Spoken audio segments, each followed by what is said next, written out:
Alright, I'd like to call this meeting to order. We'll begin with the Pledge of Allegiance. Pledge allegiance to the flag of the United States of America and to the republic for which it stands, one nation, under God, indivisible, with liberty and justice for all. Thank you. Roll call. President Roush? Here. Vice President Lowe? Here. Member Kim? Here. Member Minister? Here. Secretary Bailey? Here. Approval of minutes. Did we get last month's electronically? Yeah. Mhm. All right. I'll entertain a motion. Motion to accept those minutes as submitted. Second. All in favor? Aye. Opposed? Clerk's report. I don't have much. We received a concern this morning, regarding the minutes and the videos not being up on the website. IT is going to put the videos up on the website for us. It's a process. They first have to be uploaded up to YouTube, then the link has to be put onto the agenda page, and then it shows up on our website. So it's a couple steps to do this. And because of the way that our videos were recorded, they are all recorded as one, so they have to be spliced into the correct videos and uploaded that way. So it'll take a little bit of time. And our July meeting was during the time that the video in this room was down, so we don't have the July meeting. But besides that, all the minutes are already uploaded and the video should be uploaded soon. And then that's pretty much all I have for clerk's report. We've just been low key since the election's over and getting everything cleaned up. All right. Thank you. Directors.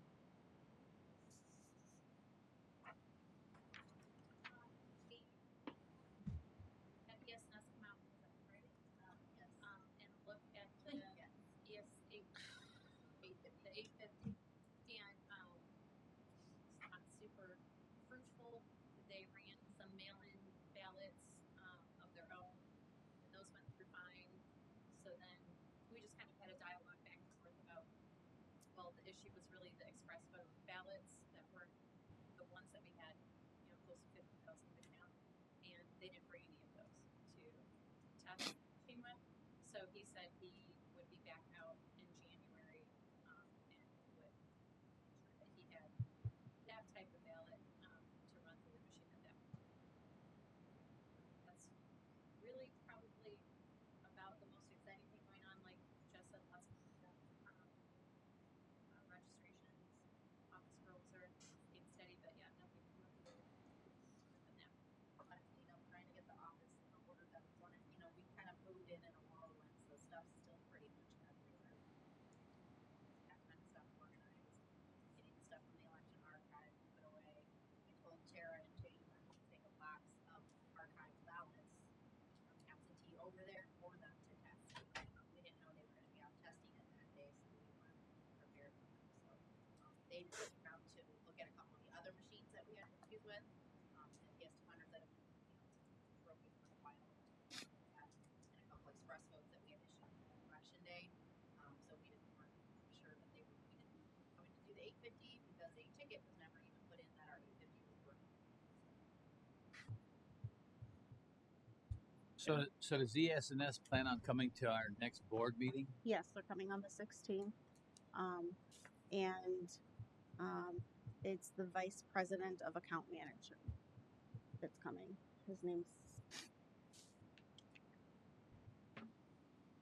is Adam something I cannot pronounce.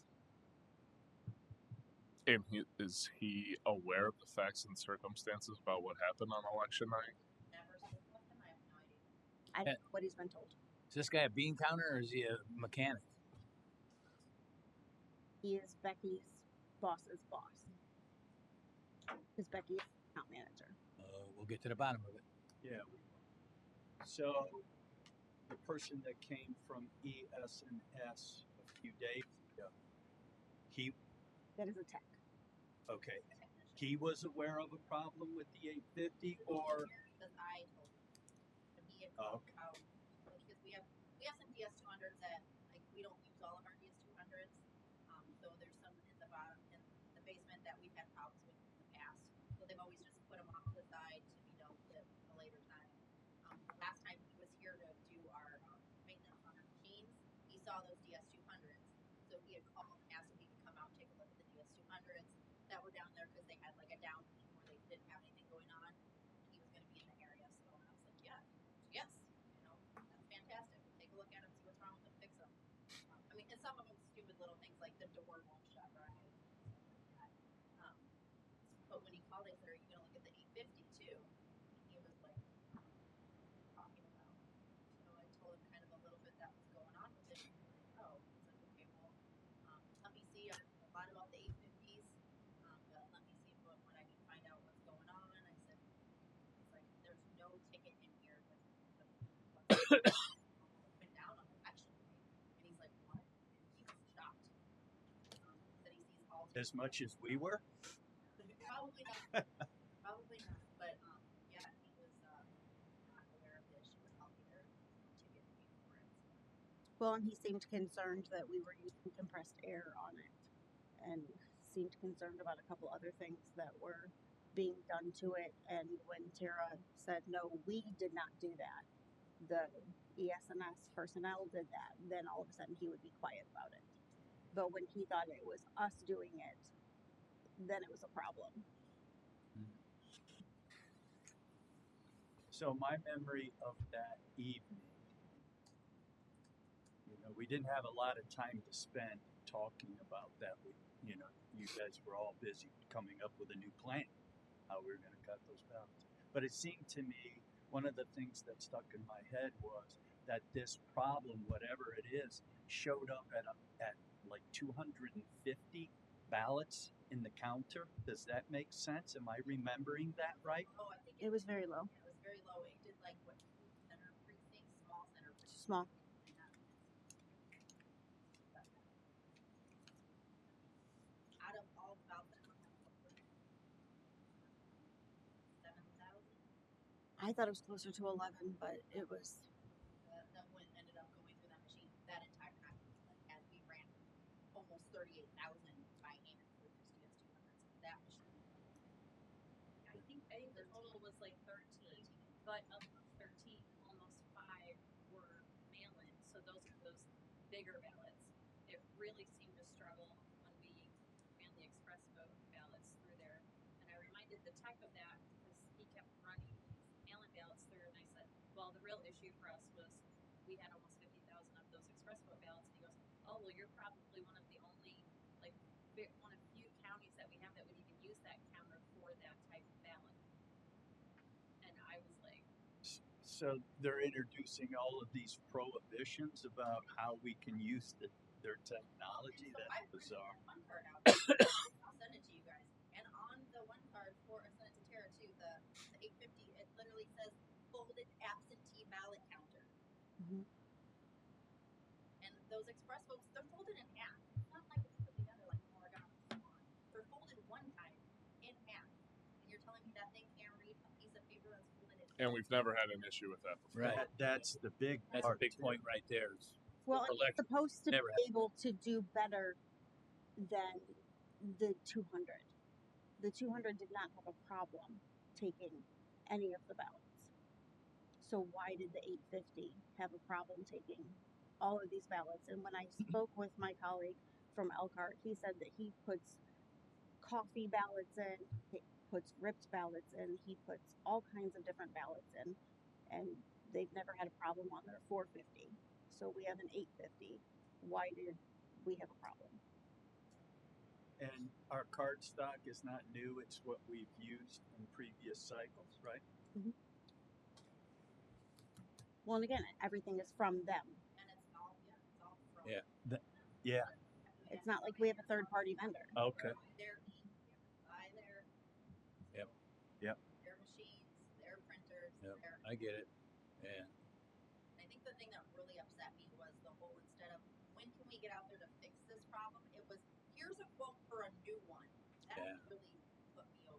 Well, and I did ask for a quote for a new, That's but I did, but there should have been. Not that night. I asked for an additional, not for. yeah, there was no follow up on how to fix. Like, if Chuck wouldn't have called to come out to fix those DS200s, we'd still be sitting here wondering if somebody's coming out to fix that thing. Exactly. It was never as a replacement. It was always as an additional. Right. It just floored me, I guess, that there was no follow up after the election of, hey, when can we get out there to look at this to see what's going on? What do we need to do to fix this? Like, there was Mhm. there was no urgency, no sense of urgency. Yeah. At all. Even today, I don't Nice. get any sense of urgency on the part. And so, because we called a troubleshooting technician out on election day, we're assuming that that person should have filed a service ticket for a follow-up to Well, they repair were that on. machine, because apparently Somebody. somebody. Somebody. I'm just wondering, are they going to say that was something we should have been doing No. too? One of They the had a conference call should have filed the ticket. while the machine was down. They had a conference call of all of the account managers in the area, so everyone in the area was aware that the machine was down. So anyone could have put in a ticket. Anyone in the area. Yeah. All of these account managers were on the same conference call because Becky literally had to stop what she was doing to take a call and told them of the concerns and the issues that we were having. All right, should be interesting in January. Yeah. Thank you. Yeah, I mean, I am. This is their opportunity to come before us to explain, to apologize for what occurred, to explain what they've done to investigate the cause of what caused those issues, and then to explain what the path forward is to make sure that those issues do not happen again. I am only one of 5 here. I have zero interest in having some sales guy come up here and try and just pitch us on a new Yeah. product or point the finger at us and say that we've done something different or whatever. I mean, I have zero interest in even entertaining any type of that conversation. You better be bringing solutions and not more excuses. Yeah, that's right. Yeah. And not the newest model Yeah. of their machine. And if they want to go That down 3 that years road, down they the better road, they'll bring excuses.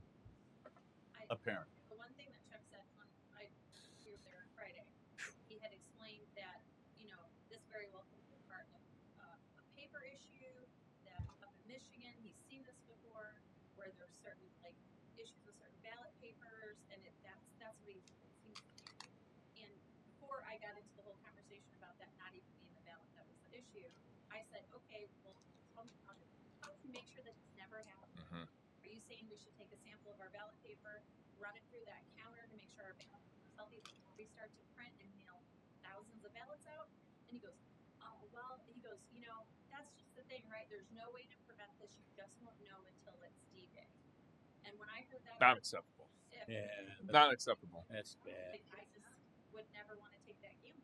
Like, Yeah. anyways, that was what he offered to me as a feedback to that. And then after that, I did remind him that. Especially in light of the statistics that are out there about the counties that do use ES&S equipment and the delays that they are experiencing in terms of finalizing their election results that are different than other equipment providers. That is not acceptable.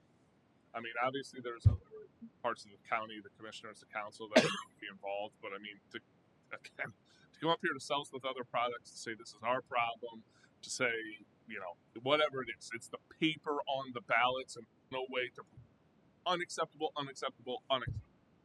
is if they're saying it's paper, it's their paper. Why do Right. we not have you guys keep telling us you have all this quality control? Like we didn't get our data because it's quality control, and then the data's wrong. So it's insane the amount of time that they say that they have and they spend to ensure. You know, their whole motto is integrity, blah blah blah, and we're supposed to quality check their paper now. What? That doesn't even make sense. And then okay, so you're saying that it was the paper. Okay, great, fine.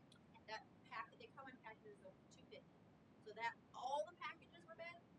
Well, I mean, the fact of the matter is they're a single source supplier, right? So they're providing the equipment, they're providing the paper, they're the throat to choke. That's how I view it. I mean, it's their problem to solve. Right. And they need No to be in doubt. front of us and say they've identified it and here's the fix and it won't happen again. I don't think part of their sales pitch was we have this card stock that we want to sell you. We have no idea if it'll go through our machinery, but we still want to sell it to you. I don't think it went down that way. Well, and their product has worked every other year. Yeah. I all of a sudden did it Yeah. not work. Yeah. And it didn't work in Elkhart either. And they bought it in the same year. We'll see.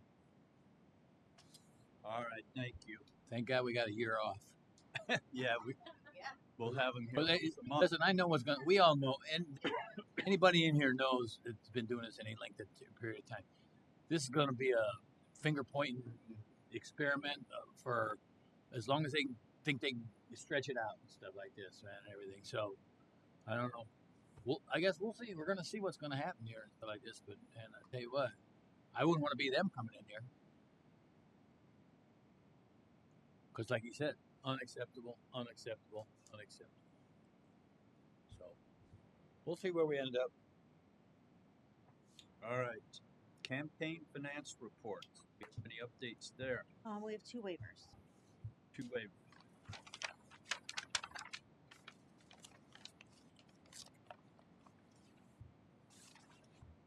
So I move to accept this. Yes.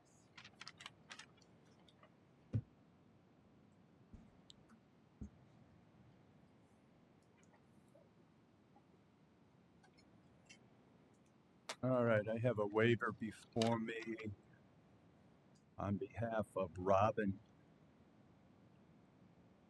I can't quite tell. Bico? Ben, Baco. All right. So they paid the fine? Mhm. So I'll move to accept it. Do I have a second? Second. All in favor? Aye. Opposed?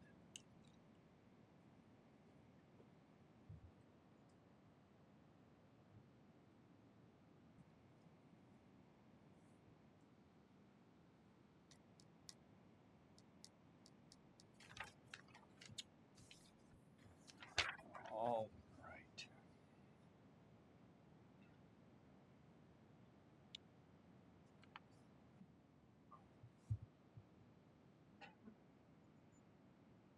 All right, I have before me a waiver of a hearing on behalf of Wagner for Porter County.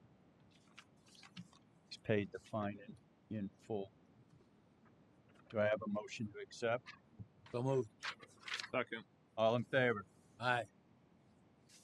Opposed? All right.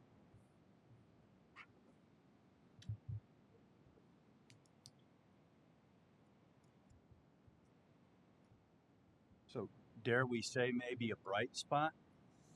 Only 2? well, next month annuals are due. Next for Christmas anyway. They paid the fine, no hearing. Yeah, that's great. That was out. She turned in on time. That's done. Nice. January. We're 2024 on a high note. yeah. That's good. Okay, in other business, I'd like to bring something up for the board. I want to talk about how we spent several of our spring and summer meetings in debates with representatives of some group, at least associated with Valpo University, in terms of moving one of our voting locations from the hotel over that way onto their campus. And I think it would behoove us all to have some data before we open those kinds of conversations up again. So I just wanted to sort of put it on the radar that I would like to see turnout at that location if we can generate that first and foremost, and then maybe look at some comparatives to get a sense of whether it's a bad location or not. I know for 25 different stuff, Mhm. and then I know for 25, just was talking about we didn't know that all of them. Yeah. We Mhm. have 22's data and 24's data, so we're able to kind of get a little Yeah. glimpse of what areas are covered too much versus what areas are covered enough, so that we can hey, add this much,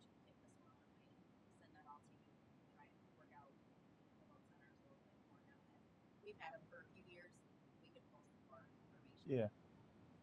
I want to look at all of them. Same thing, Justin and I were talking about the early voting sites, those all need to be looked at. To see where the ad for like Valparaiso Fire Station's going to need another board for sure. Because more people struggle with one board out there. They were doing the same numbers that Valpo admin was doing with 2 boards, so they were phenomenal. Hebron, they're shoved us back in that little bitty tiny room off the side. So unless they can commit to the community center for the 30 days, we're going to have to move Hebron. It's too tight in there. It's not safe. It's not ADA friendly with us putting in that little room with that many people. That's something that we are looking at. A lot of stuff. I'm knock on wood. I'm hoping no weird things pop up this year so that we have the whole year to go through and do a lot of data pulling and checking. Yeah.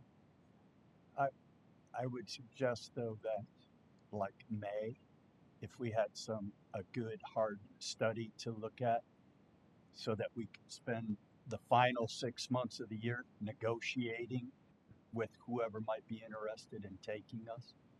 Because one of the things we kept saying was it's too late to move that, right? So the year will go by quickly if we let it. Yeah, and I think just the few pieces that I just tried to look at to come here to have a little bit of a discussion on the VU spot. When you look at a university like that, if you have people who are living on campus, odds are they're not from Porter County. Correct. So from Porter County, they're going to be a commuter. So when I pull all of the address registrations from campus, you're looking at 12 total registered active voters. 10 of them are in here. So that means 2 that have voted recently. So I think that's probably going to be the bigger issue is just is the demand more how do we get them access to mailboxes, making sure they know how to get those absentee ballots back in the mail to their counties. That's they probably need more education on how to help that student voter, necessarily more so than a vote center, which that might be a fantastic location, but the one that's probably the closest in proximity is going to be the Hampton Inn, and that's one of our lower turnout centers. I think that one just cleared under 500 voters for that one thing on our general election. But I think, again, maybe we should probably have a dialogue with them and say we want to be of help to the campus in any way as possible. That might be education on how to get your absentee mail back in time. Because if there's anything we see in our office, it's absentee ballots rolling in. They try to mail it 2 or 3 days before the election. Like I think maybe more education for the students on how to help them get their mail back to their own counties. But it looks like if you're living on campus, odds are you're probably not ready. Students do seem to be a lot of our undeliverables that come back. They forget to put their mailbox number down, or they forget to put the apartment number on there, so then it gets returned to us. So we're trying to contact them and get it back out to them, and that's not a quick turnaround. Yeah. Already some things to be thinking about. Yeah. Yeah, Paul, thanks for keeping that front and center. I agree. I mean, I'm certainly willing to entertain any changes that we can do to make, voting easier. But that was my exact. I was just thinking about my own experience as a undergrad and graduate school. I mean, I lived in those areas, but I was still a registered voter and voted here. I mean, so that was the one thing that jumped out to me is like, what are we talking about in terms of the population? Secondly, of that population, I haven't heard from any of those folks saying I would have voted, but this, whatever the case is, and I'm always a little bit suspect of people that nominate themselves as spokespeople on behalf of others. Just generally, that's the way I operate. And then thirdly, just another thing to think about. I mean, that campus, for those that aren't familiar with it, isn't the easiest place to get around. So, I mean, if we were going to do that, and again, I'm not shutting the door on it. I mean, I think that we would absolutely, if we were really going to take that effort, need to be able to communicate effectively where it's at, how you can get there, that parking is going to be available, that you're not going to get cited by the VUPD for parking there in a permanent parking spot. I mean, those are just the kind of details that I do think will take some time to think through. Yep. All right, very good. Jesse, you got something you want to talk about? Yes, we received an email from the commissioners in the IT department that they are looking at moving to a unified social media account. and I worked with the directors, the chiefs that I have on the clerk side, and the coordinators that I have on the clerk side, and together we came up with, I believe it was 6 pages of questions and concerns that we have in regards to the unified Facebook or unified social media pages, and we sent that off. We're still awaiting responses on those concerns, but in the past, when I've gone before the commissioners or the council, the questions that they've come back with me on is, are you speaking on by yourself as the clerk, or are you speaking on behalf of the board? So if it's the board's pleasure to remain separate and keep our social media pages under the Board of Elections as opposed to going underneath the unified social media account, then I think it would behoove us to make a statement and get that to the commissioners that the board would like to remain separate. So then it's not just me speaking on behalf of myself in my positions. But again, that's up for to discuss. And The commissioners are moving on this one location initiative right now as we speak here. correct. And the reasoning to try to bring it under one purview is They're under the impression that it would be more traffic underneath one envelope, so people aren't having to go to various sites. Everyone would go to one page to get all of their information in one page, and that it for closures and things like that, it's less people that they have to go to for closures and emergency things like that. But mainly a one-stop location for them to be able to view all the department's information on one page, which we feel will make our information be lost. I don't know if any of you guys have followed that, but our biggest concern is like the people that go to our page through aren't. I don't know, like you get, I'm sure everybody's got the tech and stuff, and you go on there, people that post a billion times and stuff, you start to ignore it. You don't even pay attention. It's them again. So we're just worried that the content, people that follow the elections and registration are people that want the information from elections and registration. They don't care what 911 is doing. They don't care what's going on at the 4-H or the Purdue or the health department. That stuff. They're calling us because they want our information. Where like if you get 12 posts in one day, then somebody's not gonna miss our post. I would say a secondary concern is we have a lot of prep material. We have our bus wrapped. We have our windows wrapped. We just have a lot of our social media. I mean, I guess who would pay to replace all of that? The marketing, the logo, Mm. branding, kind of thing.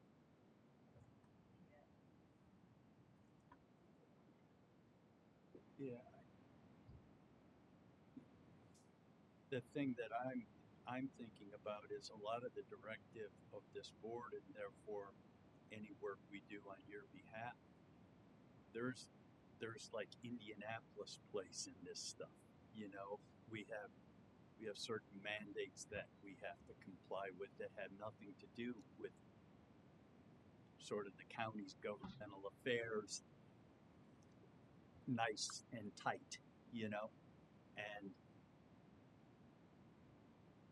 it would be dangerous in some respects, I think, for us to have our stuff washed out by too much content in one single location. Well, and Find ourselves in trouble. another concern is that we are all administrators on our page. So if somebody comments, questions, or sends a message to us, we answer that after hours. We answer it on the weekends. We're posting on the weekends and all of those things. And one of our questions was, who is going to do that? If we're not administrators, is it going to go to the administrator to then send us an email for us to answer the email, for them to then answer the person, for them to send us another email, and just keep this dialogue going. Because all it does is, in social media, they expect an immediate response. Mhm. And after work or on the weekends, we respond to them. Especially just.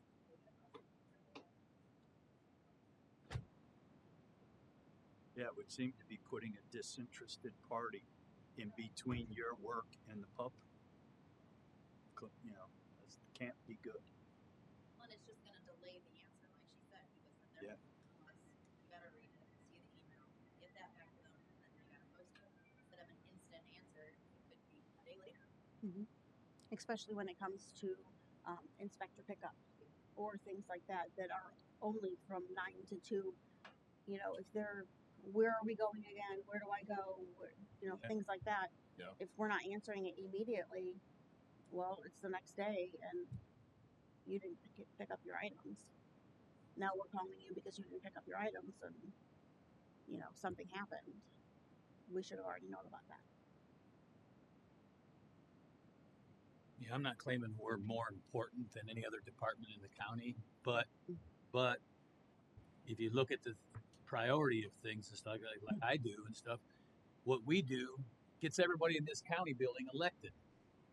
So when a voter is looking for something, information or anything like this, to cast a vote or request a ballot or check their registration or any number of things and stuff like this, it's pretty damn important and stuff. So to get mixed up with everything like this, man, I don't see a benefit to that. I really don't. I'm not in favor of wrapping this all up into one. I mean, the board can say whatever they want and stuff like this. To tell Jess to take that to them, but I'm not in favor of that. I think it's a bad idea. Yeah, I mean, I would support making a motion requesting that the commissioners exclude the election board from the unified social media account. I mean, a lot of the topics have already been discussed at this point, but just kind of the numbers that I had is, I mean, I still view this election board as being different, and not to disparage the highway department, but it's just we are a different entity. We're comprised differently. We have a different task. I think that you need to be cognizant of that. I'm not aware of any prior issues with any kind of our posts. Quite candidly, I've never heard of an issue with our post or a criticism of it. So I'm assuming that is all good news. Means that the administrators that we have that are comprised of our staff are responding in a timely fashion and getting the information of the people that needs it. With the information that's been provided at this point in time, and not knowing who those potential future administrators would be, I mean, that leaves a lot of question marks out there in my head. I mean, if you're going to look at replacing staff with somebody else, then that would have this administrator capacity. I mean, what does that mean in terms of timeliness? Is that going to open the door for potential disputes as to how do we respond to something or something that we post that somebody wants to editorialize it or make changes to it, and then rather than it being posted in one day, it's 5 days? I mean, those are the types of the questions that I have. And I mean, and the other part of it too is, I mean, like it or not, I mean, social media, there are a lot of people, especially the younger generation, that is their source of information that they rely on. And the potential that we lose some of those followers by this type of a transition, and then people, you know, for whatever reason, opt not to be part of that unified platform, not to follow it, don't get the information they need, are unable to vote, you know, in a certain election because of that. That's just too great of a risk here, as I would see it. So you had a motion? So I make that motion. I'll second that motion. All right, we have a motion to maintain our separateness in terms of social media presence on the websites. All in favor? Aye. Opposed? Unanimous. So you're going to draft something Mhm. to that effect and present it on our behalf. Yeah, I'll send it out. Have Monica review it. Absolutely. Okay. And Jessica, if a representative from the board wants to attend a meeting with you to be able to vouch for the fact that we have considered this and taken action and requesting to be excluded, just let us know. Okay. Thank you. All right. Any other business under other business? If not, we'll move to next meetings. And upcoming deadlines. Upcoming deadlines, the annual campaign finance reports are due on January 15th by noon, and our next meeting is January 16th at 3 p.m.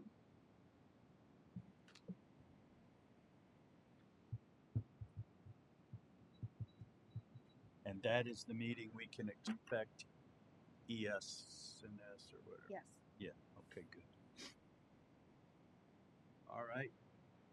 If I anticipate that conversation with the ES&S is going to take a healthy portion of that meeting, so I guess we'll figure that out between now and then. Yeah. If there's a way in which to just kind of organize things so that you don't shortchange yourself. Yeah, we'll organize the agenda accordingly. Yeah, we do resolutions in Yeah. Correct. Yeah, that's what I was. And I was just as I started saying that, it was like I know there's housekeeping items we need to tend to, but yeah. Yeah, we can try to keep all that short. you get that out of the way and put them at the tail end of the agenda. Okay. Public comment.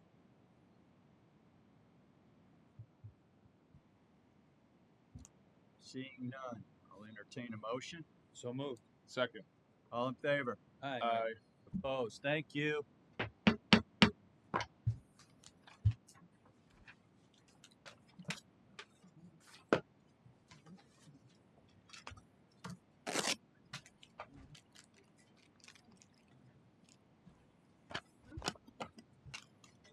Like I just push button.